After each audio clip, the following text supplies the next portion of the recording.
Sebentar Bu. Dah.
Oke.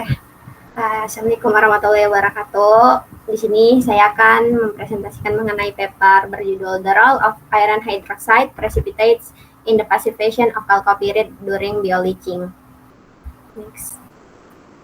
Di sini papernya ditulis oleh M. Bestot, H.R. Watling, P.D. Frenchman, dan D. Sutton pada tahun 21 April tahun 2000. Nah, key poinnya di sini adalah ada pendahuluan, tujuan, mikroorganisme, lalu membahas chalcopyrite dan tiga tahapan eksperimennya, lalu sampling dan analisis, hasil dan diskusi, lalu kesimpulan.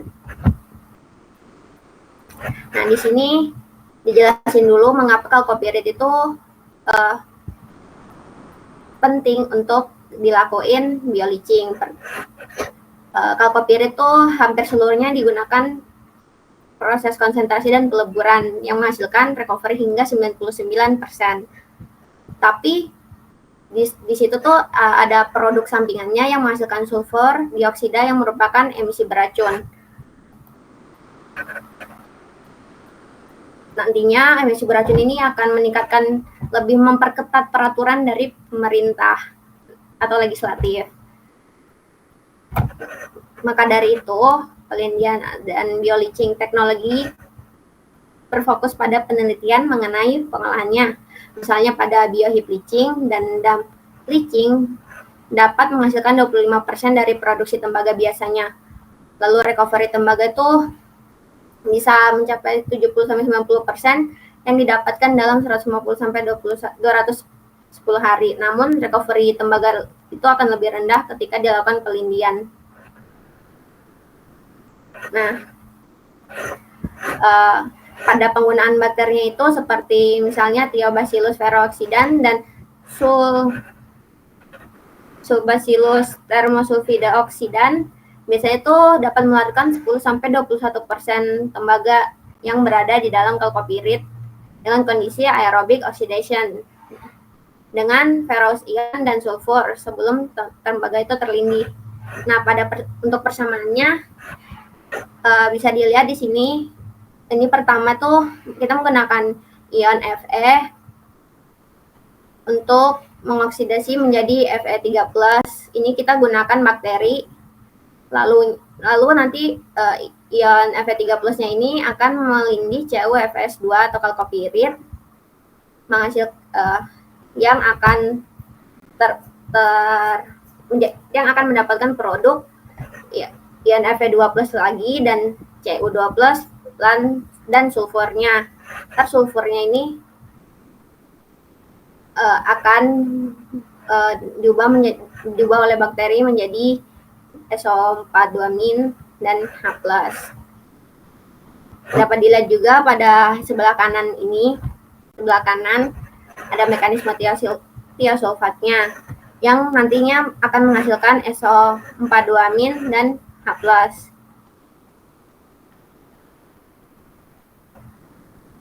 SO di sini tuh sulfur yang ada di dalam gigihnya. Nah, hal ini tuh dikarenakan oksidasi dari sulfida itu menjadi sulfur itu untuk akan membentuk lapisan dari partikel kalkopirit. Lalu yang kedua ada generation dari polysulfide layer. Yang ketiga ada presipitasi dari jarosite, tergantung pada tebal tipisnya lapisan. Nah, ketiganya ini dapat menjadi penghalang bagi ekstraksi tembaga karena dapat membatasi pergerakan bakteri, nutrisi, oksida, dan produk reaksi pada permukaan mineralnya. Pada pelindian dengan durasi yang lama, produk reaksi dari hidrolisis ferric ion seperti iron hydroxide, oxyhydroxide, dan jarosite dapat dianalisis. Lanjut.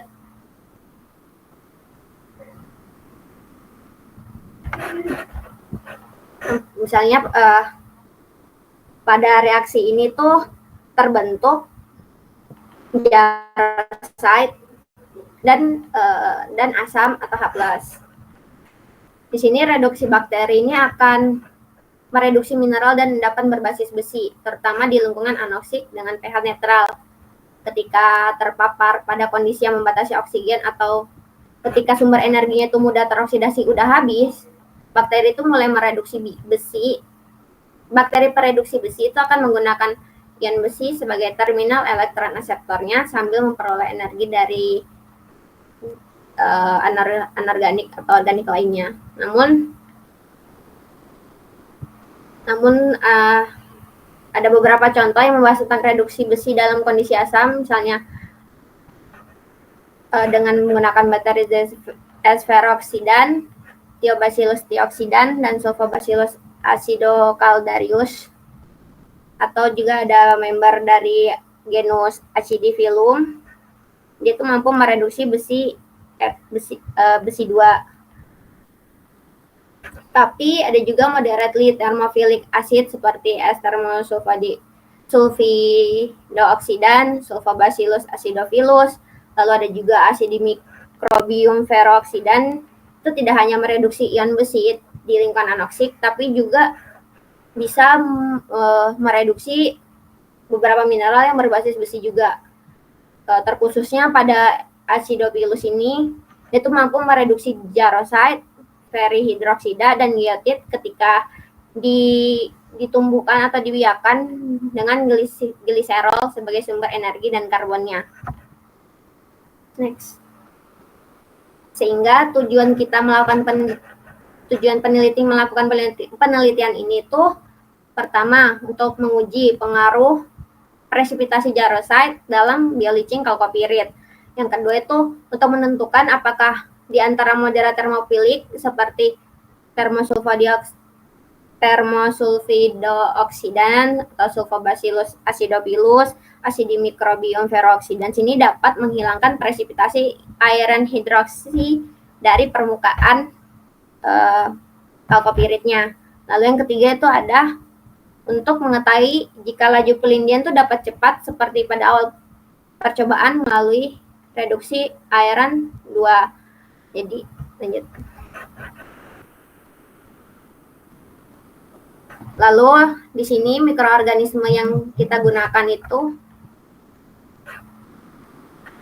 ada kebanyakan itu moderately thermophilic bakteri, misalnya seperti Sulfobacillus thermosulfidooxidans DSM 9293. Nah, di sini DSM 9293 ini merupakan tempat di mana mereka tuh ditemukan gitu. Maksudnya institusinya menemukan si bakteri ini.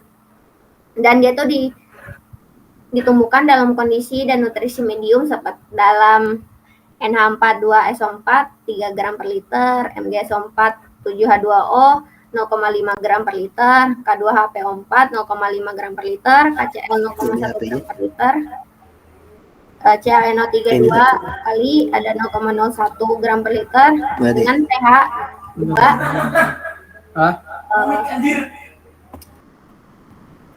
Dengan pH 2 itu berasal dari H2SO4. Lalu ada juga Sulfobacillus acidophilus DSM 10332 dan Acidimicrobium ferrooxidans DSM 10331 ini ditemukan pada medium yang sama, yaitu MgSO4 7H2O 0,5, NH42SO4 0,4 gram per liter, lalu K2HPO4 0,2 gram per liter, KCl 0,1, dan pH-nya tetap sama 2 menggunakan H2SO4. Lalu ada juga ion besi FeSO4 44,2 gram per liter, itu digunakan sebagai sumber energi dari bakterinya untuk menghasilkan ion Fe3+. Lalu ada juga 0,02% ekstrak ragi yang ditambahkan setelah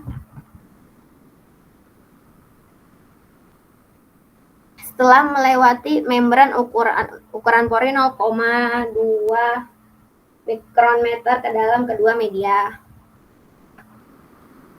Selanjutnya ada kalkopirit. Di sini kalkopirit itu menggunakan konsentrat kalkopirit yang kompleks. Makanya di sini terdiri dari beberapa mineral tembaga seperti 64% kalkopirit, lalu ada 6,6% pirit, 3,3% pirhotit, dan 25% kuarsa. Nah, sampel yang digunakan itu diambil dari hasil crushing dan grinding yang memiliki ukuran partikel sebesar 24 sampai 0,16 nanomikron.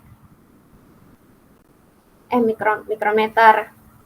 Dengan ukuran rata-ratanya yaitu 27 mikrometer dan luas permukaan 0,36 meter persegi per gram. Ini tuh dianalisis menggunakan N2 bed dengan 5 titik.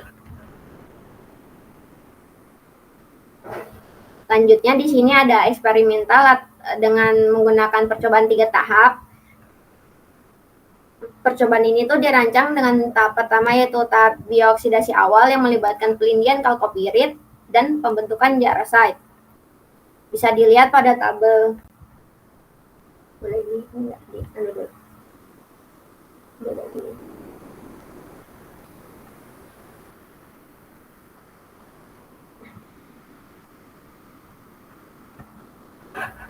Pada tabel A1 sampai A6, lalu B1 sampai B4.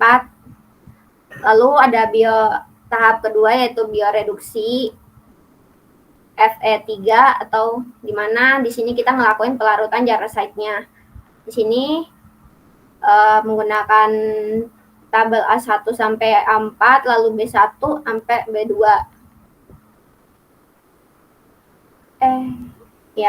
Lalu ada tahap ketiga yaitu tahap biooksidasi.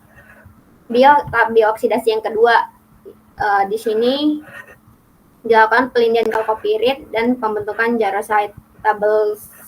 Tabelnya itu dari A1, A3, A5 dan A7 dan B1, B3, B5. Di sini titik ini merupakan kontrol di mana kontrol itu cuman dilakuin pada medium yang sama tetapi tidak terdapat bakteri di sana.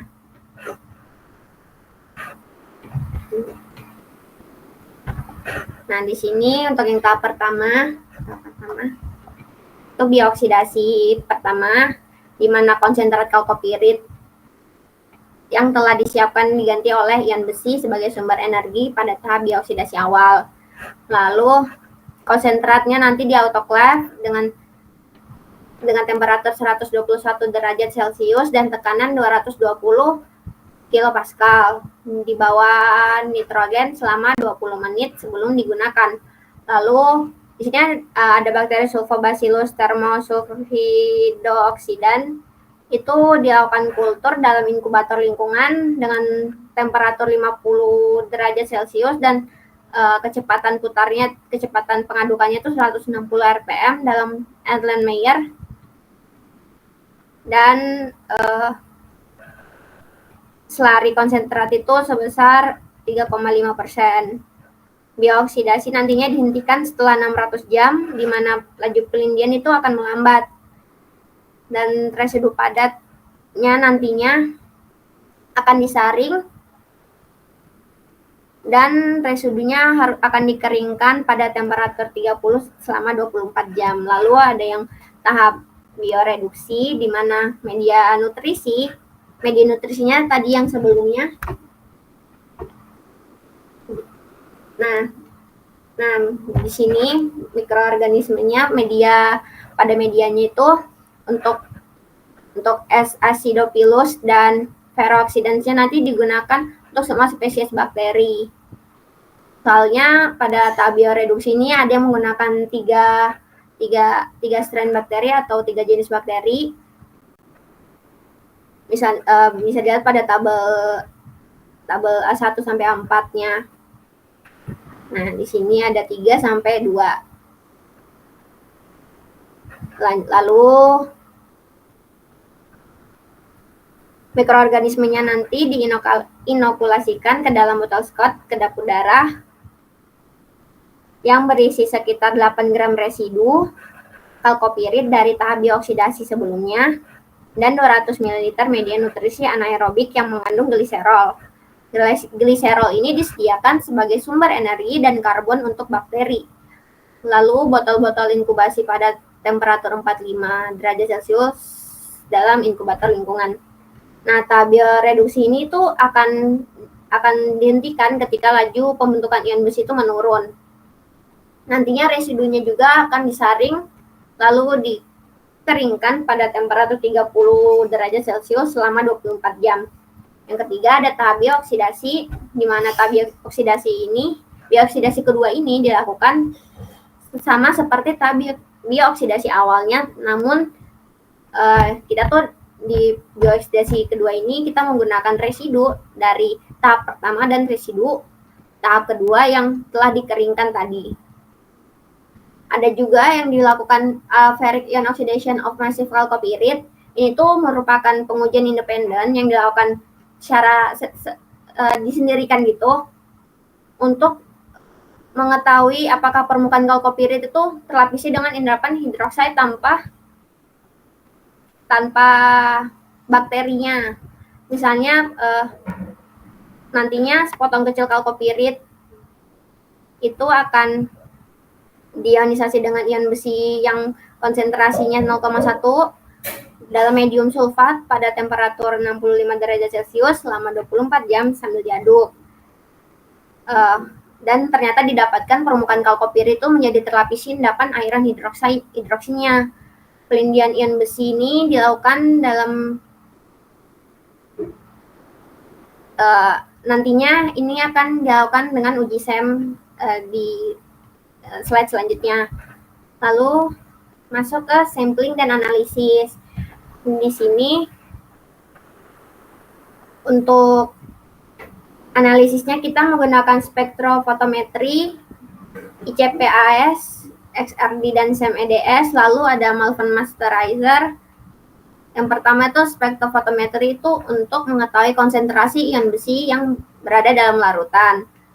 Yang kedua, ICP-AS-nya ini kita gunakan untuk mengetahui konsentrasi total besi dan tembaga dalam larutan. Dan yang ketiga, XRD dan SEM-EDS ini kita gunakan untuk mengkarakterisasi residu yang diambil sampelnya selama percobaan dikeringkan residu tadi yang dikeringkan selama 30 derajat Celcius selama 24 jam. Lalu ada Malvern Masterizer atau laser diffraction untuk menentukan distribusi ukuran partikel dalam residu dari bioksidasi awal dan tahap bioreduksinya.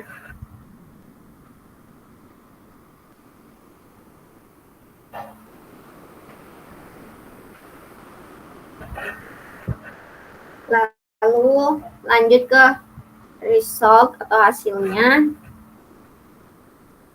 Pelindian aerobik oksidatif awal ini dengan menggunakan bakteri Thermosulfidoxidan ini akan melepaskan sekitar 1.600 mg per liter tembaga atau 22% tembaga dari chalcopyrite dalam waktu 500 jam seperti pada gambar pertama ini, di mana percobaan itu dihentikan setelah laju pelindian tembaga itu melambat. Pengendapan besi pada sekitar 80 jam pasca inokulasi itu proses ke 50 jam itu tuh recovery-nya tuh konsentrasinya tuh akan meningkat, akan terjadi peningkatan yang cukup signifikan. Lalu setelah 50 jam malah terjadi penurunan yang sangat masif. Ini kenapa? Itu yang menjadi yang akan dijawab pada paper ini. Lalu pada yang sama konsentrasi ion besi itu ion besi itu menurun dari 60 menjadi 30 mg per liter, dan pH larutan itu juga menurun. Awalnya itu pH itu naik, bisa dilihat pada 50 jam pertama pada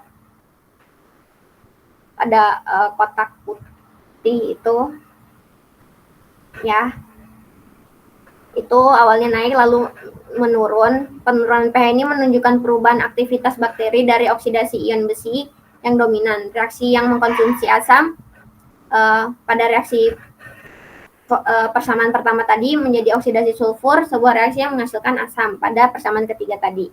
Lalu awalnya tuh naik karena H plusnya itu terkonsumsi oleh tembaga untuk melarutkan tembaganya. Lanjut.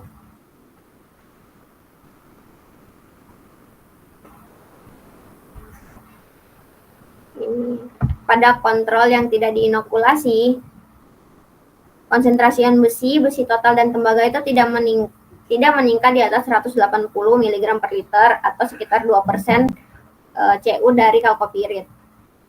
Tapi pH-nya itu meningkat dari 2 sampai 2,4. Nah, di sini tuh terjadi pembentukan jarosat yang luas dan terdeteksi pada pemindaian mikroskop elektron pada gambar 2 dan XRD juga pada gambar 3. Di sini walaupun kurang jelas, di sini tuh terbentuk presipitasi ion hidroksinya dan di sekitar biji kalkopirit. Lalu yang XRD ini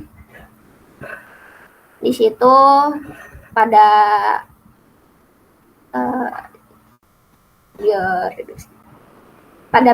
pada puncak 33,4 derajat dan 33,8 itu merupakan jarosite yang terbentuk pada bioleaching dan bioreduksi dengan XRD.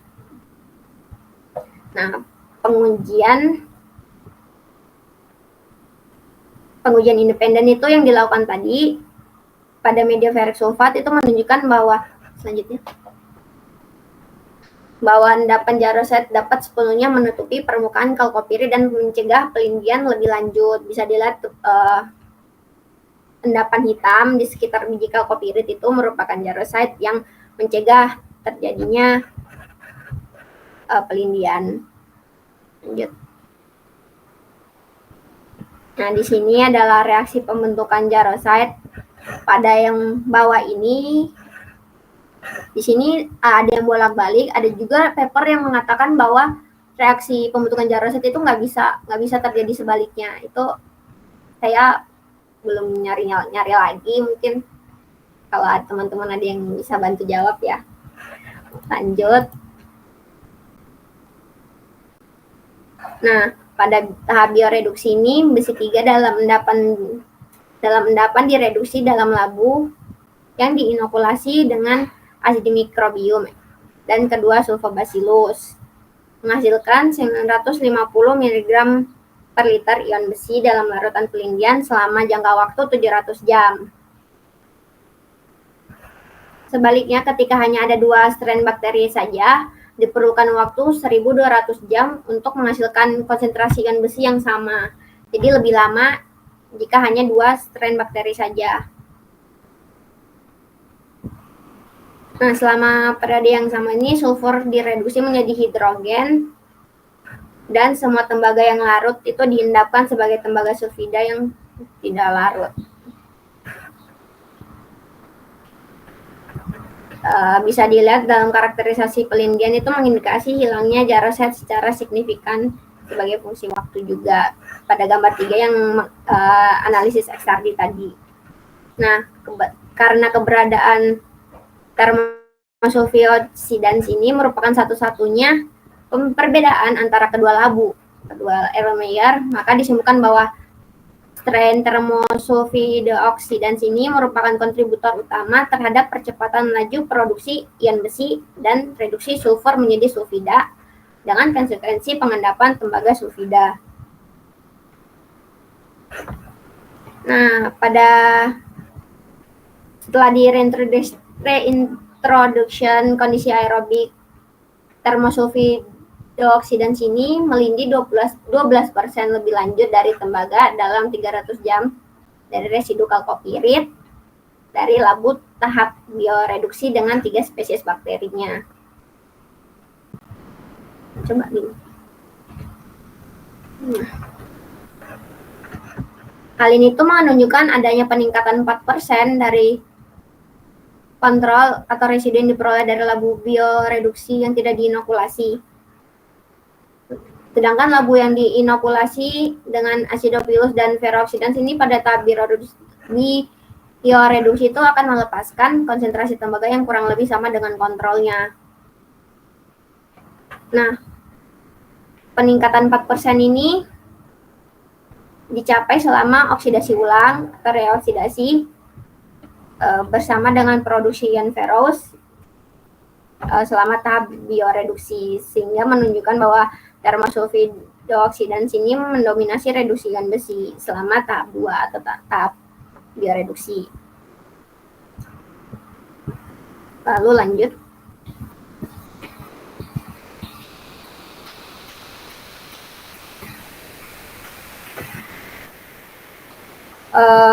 Pada tahap bioreduksi, termosulfidooxidans ini akan mereduksi besi 3 dalam endapan besi hidroksinya menjadi ion besi, menghasilkan sekitar 930 sampai 950 dalam 700 jam atau setara dengan kurang lebih 70 mg jarosite-nya pada residu oksidasinya.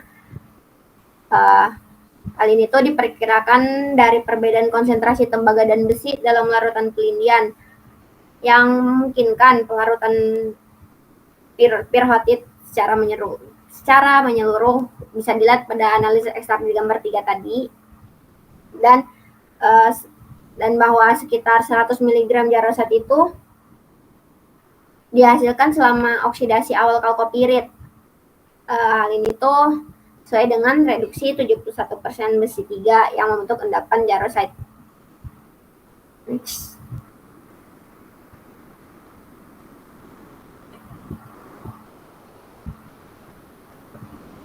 Lalu juga bisa pada XR di gambar 3 ini, dia tuh bisa kita lihat bahwa nggak semua jarosite itu larut atau tereduksi.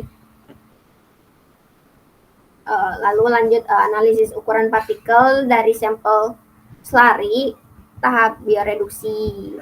Itu menjelaskan bahwa diameter partikel rata-rata itu akan menurun seiring waktunya, yang menunjukkan bahwa besi 3 itu dalam senyawa besi hidroksi sedang direduksi dan endapan terlarut. Lanjut.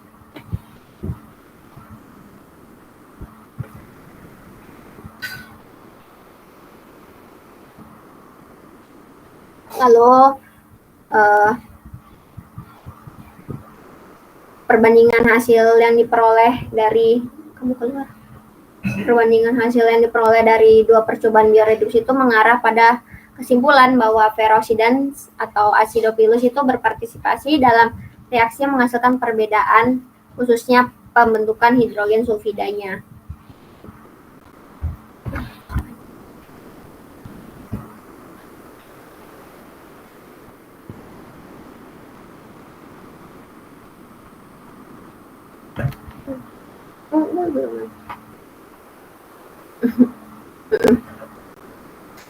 Lalu oksidasi ulang konsentrat hasil bioreduksi itu melepaskan sekitar 840 tembaga ke dalam larutan dalam waktu 420 jam. Konsentrat tembaga yang dilepaskan ini kurang lebih sama dengan konsentrasi tembaga yang dilepaskan pada kontrol dari tahap bioreduksi. Nah, laju pelindian tembaga untuk kalkopirit itu sebelum dan sudah reduksi bisa dilihat pada gambar 9. Ketika konsentrasi kalkopirit yang baru disiapkan di bioreduksi menggunakan termosulfidooxidans ini, lajunya tuh akan sekitar 8,9 mg. dan akan melambat menjadi sekitar 2,4 setelah 190 jam. Nah, bioleaching dari residu yang diperoleh dari tahap bioreduksi akan melepaskan tembaga dengan laju 2,6 sekitar 2,6. Oleh karena itu, laju pelindian sama dengan yang diperoleh kalkopirit pasif atau dilapisi jaroset sebagai hasil dari bioksidasi awalnya.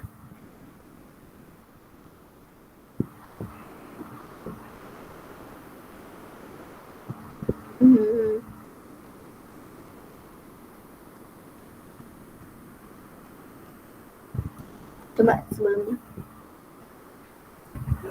Sejumlah besar endapan besi hidroksi ini akan direduksi oleh termosulfidoksidans dan gabungan dari ketiga bakteri moderate thermophilic acidophilesnya. Namun meskipun endapan besinya itu udah hilang dari permukaan kalkopirit, saat dilakukan bioreduksi lagi tuh nggak meningkatkan ekstraksi tembaga secara signifikan dibandingkan dengan kontrol yang tidak diberi perlakuan apa-apa. Balik lagi pada gambar ketiga XRD tadi itu menunjukkan bahwa karakteristik puncak dari jarosite meskipun telah melalui proses inkubasi yang sama, hal ini menunjukkan tuh kalau waktu pelindian yang lebih lama diperlukan untuk menghilangkan endapan, atau kemungkinan besar jarosite itu masih sangat melekat kuat pada permukaan kalkopirit sehingga bakteri itu nggak bisa menghilangkannya hingga nggak bisa menghilangkan si jarosite yang melekat itu hingga nggak bisa meregenerasi permukaan sulfidanya juga gitu, sehingga mengakibatkan penerapan proses mikroba oksidasi, reduksi, dan oksidasinya lagi. 3 tahap ini tuh nggak dapat mengatasi pasifasi dan hasil tembaga itu akan tetap buruk selama bioleaching. Kesimpulannya adalah pasifasi kalkopirit selama proses bioleaching itu sebagian besar disebabkan oleh besi hidroksi, khususnya jarosite pada permukaan mineral. Kedua, lapisan jarosite yang terbentuk di sekitar partikel mineral itu akan mencegah akses bakteri ke permukaan mineral dan membatasi perpindahan massa oksidanya ke permukaannya, ataupun sebaliknya untuk melindungi dari permukaannya. Lalu ada bakteri acidophilic thermophilic yang dapat mengurangi ion besi dalam jarosite dan melarutkan endapannya hingga 70%. Tapi penghilangan sebagian lapisan ini tuh nggak secara signifikan meningkatkan laju pelindian dari tembaganya. Jadi dia bakal tetap stuck pada 50 jam yang meningkat selama 50 jam pertama itu. Hal ini kita bisa curigai bahwa lapisan permukaan itu yang relatif tipis dari endapan jarosite itu sudah cukup untuk mengurangi laju pelindian tembaga secara signifikan. Tapi strategi untuk mengurangi dan mencegah pembentukan jarosite ini lebih diperlukan daripada untuk meremediasi endapan besi setelah dioksidasinya. Jadi mungkin tuh diperlukan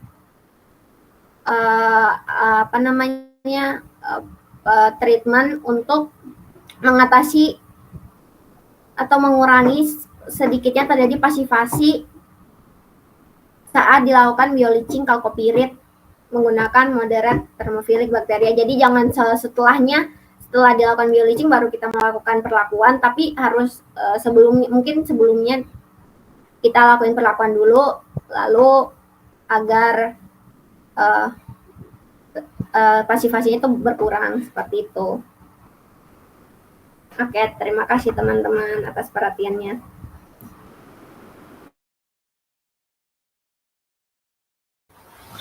Oke, baik, menarik sekali ya, dan Dinda menjelaskan dengan sangat detail, bagus. Silakan kalau ada yang mau bertanya.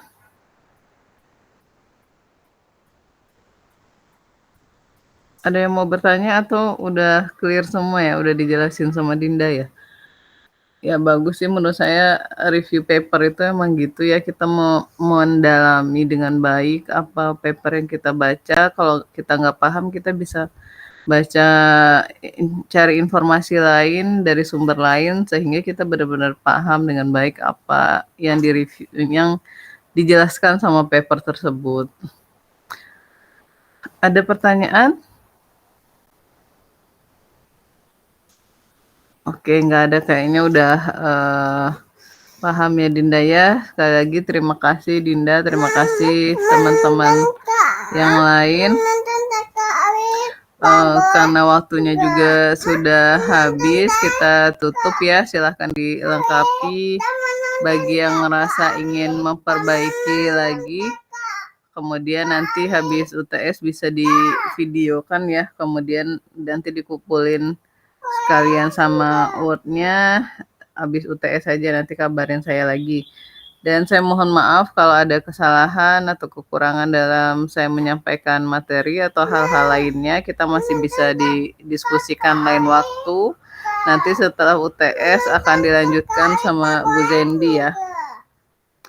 Seperti itu ya. Assalamualaikum warahmatullahi wabarakatuh. Waalaikumsalam warahmatullahi wabarakatuh. Terima kasih Bu. Wabarakatuh. Terima kasih Bu. Oh, sama, saya tutup ya. Iya Bu.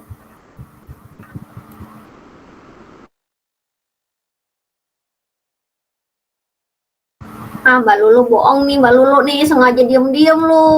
Oh.